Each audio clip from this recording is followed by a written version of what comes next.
Good evening and welcome to another installment of the New York Minute Sports Show. The Yankees pull out a victory against the Toronto Blue Jays in the Bronx. It's New York Minute Sports. It's New York sports for New York nuts. Don't forget to like. Don't forget to subscribe. Let's go!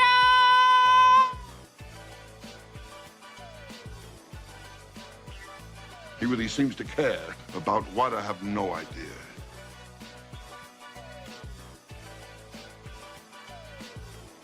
You know, the Yankees aren't a good team. You know, the Yankees, they're not a good team. Think of your children pledging allegiance to the Maple Leaf. It's New York Minute Sports. Well, there you have it, folks. Welcome to another installment of the New York Minute Sports Show. Don't forget to like, don't forget to subscribe, and don't forget to visit the New York Nuts merch store. That's the beautiful blue link underneath the video. But the Yankees win a huge game in the Bronx tonight, 5-4 against the hated divisional rival Toronto Blue Jays. And I'll tell you this right now.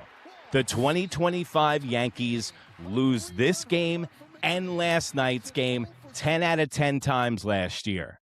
So the run it back Yanks and Aaron Baboon Bubbles Buffoon have made the adjustments against the Toronto Blue Jays and now have turned the tables on the divisional rivals from last year.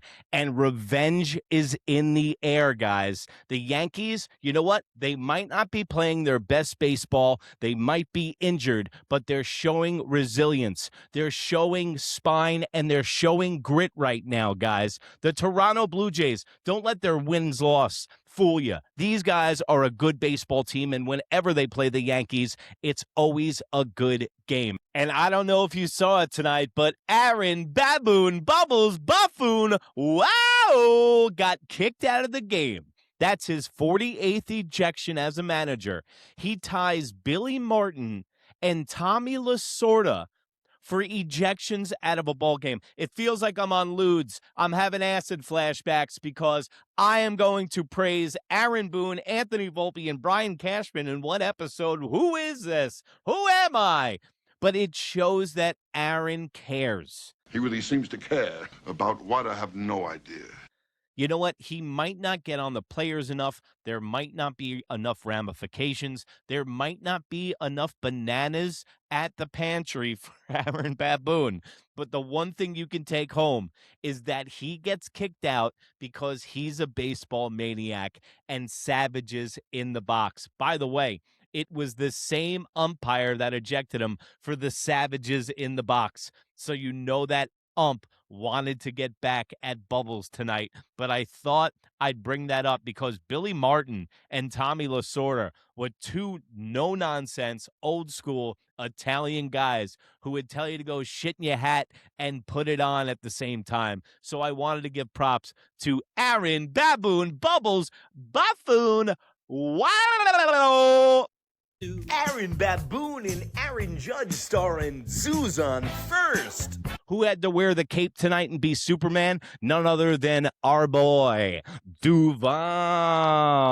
By the way, Duval's body language completely sucks. Did you see him when he tried to catch the ball? He's going, It's like, hey, can we turn the frown upside down? Can we try to have some positive vibes?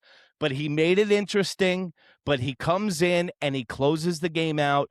But Jazz Chisholm and Ben Rice made it really interesting at the end of the game because the Toronto Blue Jays went to their bag of tricks against the Yankees, which is put the ball in play, and it seemed like it was going to work again tonight. And a little poetic justice of Anthony Volpe making that great play with the hot shot at shortstop to make the final out on a nice, clean play. The New York Yankees are making adjustments against the Toronto Blue Jays, and it's glaring.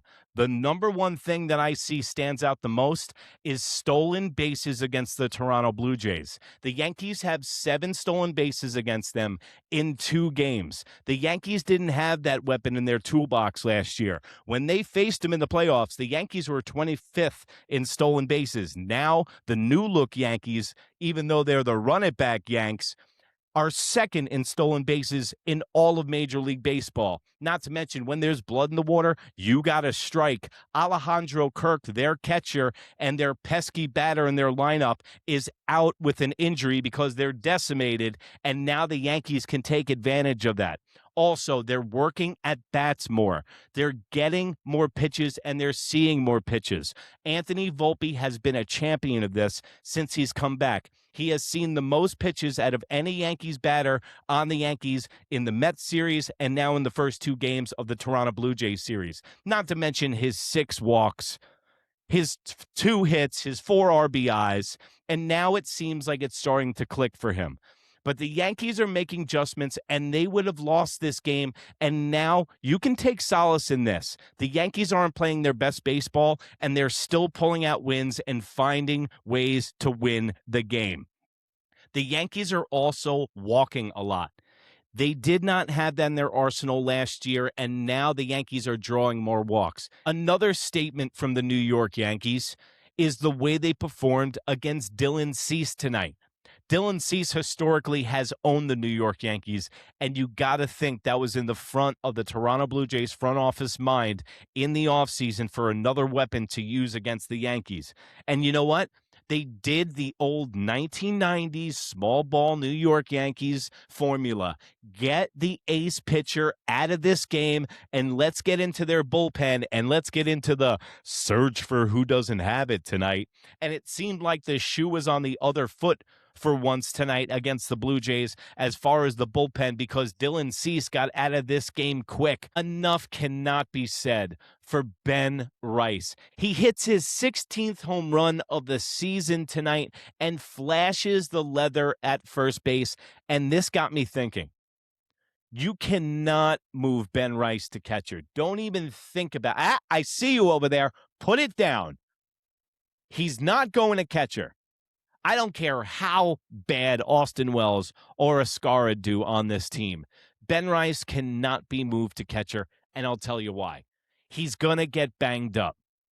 It's going to take the relish off his hot dog, and it's going to take energy out of his tank. If you got to think of next to outfield, first base is probably one of the most low-leverage situations you can be in. Not a lot of wear and tear on the body, and that's especially what we need. Alleviate Ben Rice from having the workload of a DH, first base, and catcher, because you know if Ben Rice goes to catcher, they're not going to leave him there every single day. They're going to work in Austin Wells, and then he's going to be going to first base, so his defense can suffer. And that's another thing. We're developing a first baseman for the future, guys. It is crucial that he gets into these games and plays good defense, and you saw that tonight.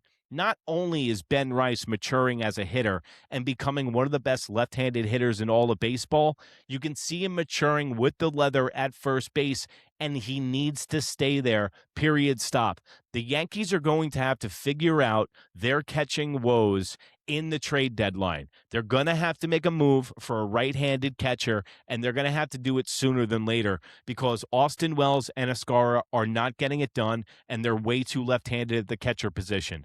But how much does Ben Rice make you forget about Juan Soto? Talk about what we were talking about in the beginning of the year, protection in the lineup for Aaron Judge and where it's going to come from, and does Cody have enough power numbers to be Aaron Judge's protection in the lineup when Giancarlo Stanton's out of the game? But Ben Rice stands right up, got 16 home runs on the season. This kid is the goods. He's smart. He's from Dartmouth, speaks few different languages. You have to be completely over the moon and ecstatic about Ben Rice. And also, I'm going to give some props to Brian Cashman right now. I don't know what's going on with me. I gave props to Boone, Volpe, and now Brian Cashman. Brian Cashman gets a lot of shit, but he is so good that he wins all the time that you take it for granted. He's produced now Cam Schlittler and now Ben Rice. I know the jury's still out, but these guys look like they're going to be studs for the next 10 years. He's produced Aaron Judge now. So he's even getting good at producing hitters, and that's exactly what the New York Yankees needed this year. And with Giancarlo Stanton being out, the Yankees finally moved to 13-10 with him being out. Before the first 2 games of the series, they were 11-10, and they were missing Big G. But you know what? Let's talk about Will Warren, my adopted son of the year. He just cleans up on victories, by the way. He gets the win again tonight. I've never seen it this crazy where a guy leaves in the 5th inning and he gets more wins all the time. It's like Bender in the beginning of the year with his saves. And also, Will Warren goes 5 innings pitched, 6 hits, 3 earned runs, 3 Ks, and 1 walk. It's not going to get it done. That's not good enough. These starters need to go 6 innings. They need to alleviate using so many guys in the bullpen, and especially when you don't have a lot of guys available. When you leave the game in the 5th inning with how many pitches did he have? 86. You have to go into the next inning. He has to pitch. This is what I'm talking about when Aaron Boone gets guys out of the games too early to get to the bullpen. I know that he was in trouble for a little bit, and I know Will Warren gets to the 4th inning, and he's got to give up 3 or 4 runs every time he makes a start. No matter if he goes 7, if he goes 4, he's giving up 3 to 4 runs in the 4th inning. Clock it. Him, Carlos Rodon, Weathers, it seems like they have to get the 3 runs before they leave the game. Now, the reason I bring that up is I think Will Warren will be better to move to the bullpen, and this is why. If you notice with Will Warren's performance, he's always good for the first 3 innings. He doesn't shit the bed until the 4th inning. So that means when teams see him, not even for a 3rd time, for a 2nd time around the order, they start hitting Will Warren. So that means, boom, right there. He's an 8th inning guy. And if he doesn't have to concentrate on going 5 to 7 innings as a starter, they can shorten up the pitches that he uses, and he can add more heat to it.